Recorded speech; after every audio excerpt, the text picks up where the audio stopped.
મિત્રો નમસ્કાર। આજે મિત્રો એવો એક ટોપિક છે કે ભગવાન ગણેશજીના મંદિરમાં દર્શન કર્યા બાદ કેટલી પ્રદક્ષિણા કરવી જોઈએ? શું ખાલી પગે લાગી અને નીકળી જવું જોઈએ? ના મિત્રો, એવું નથી।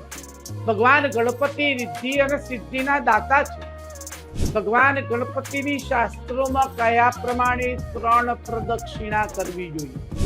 મિત્રો શા માટે? ભગવાન ગણપતિ અને કાર્તિકના વચ્ચે એક વખત કઈ ને કઈ વાત હતી કે કોણ ક્યારે કેવી પ્રદક્ષિણા કરી અને આવે છે। કાર્તિક સ્વામી પ્રદક્ષિણા કરવા માટે ગયા અને ભગવાન ગણપતિ આદિ અનાદિથી કથા છે, ભગવાન ગણપતિ માતા પિતાની સિર્ફ 3 જ પ્રદક્ષિણા કરી, એની અંદર સર્વ સુખની પ્રાપ્તિ થઈ।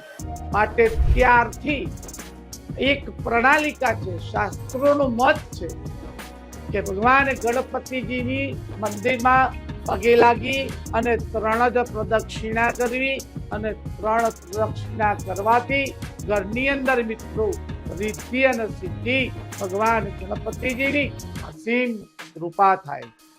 નમસ્કાર।